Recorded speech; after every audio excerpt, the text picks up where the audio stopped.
Alam niyo yung kagandahan dito sa Tauan kasi kahit saang lugar dito pag may sunog sipuntahan sila. Ito galing to dito, ito parteng to sa kanan ko, yung iba naman galing dun.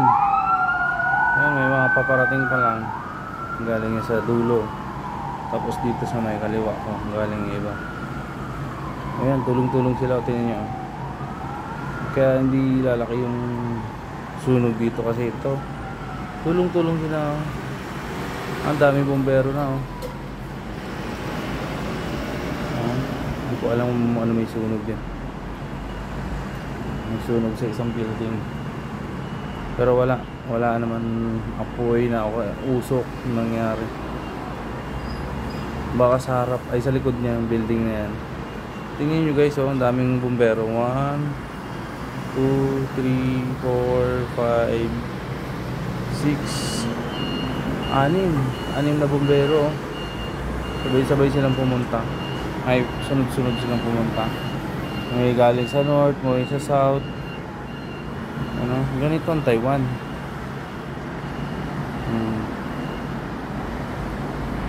Galing oh.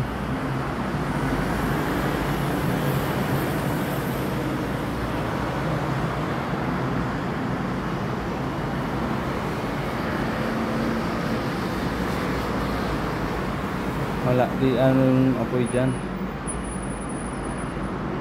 Di lalaki yung apoy. Wala naman sunog eh.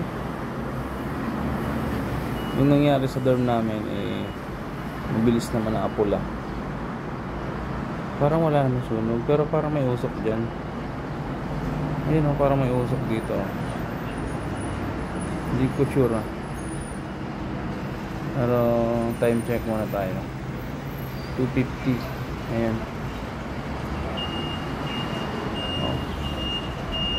Pinoy. Ay, ma-check ko yan.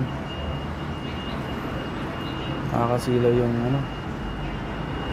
Nakakasilaw yung araw ngayon. Sobrang tirik ng araw.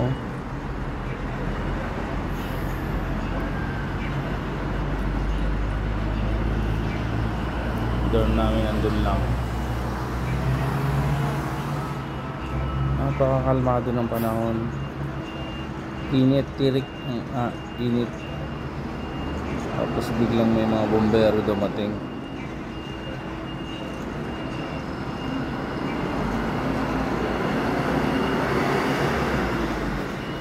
Wala man sunog. Ano sunog yan? Wala man sunog. Kalma lang yung mga bombero oh.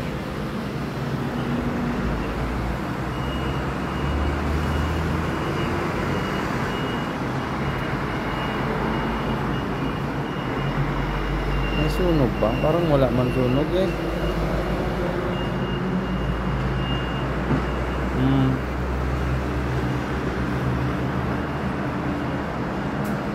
Wala man sunog.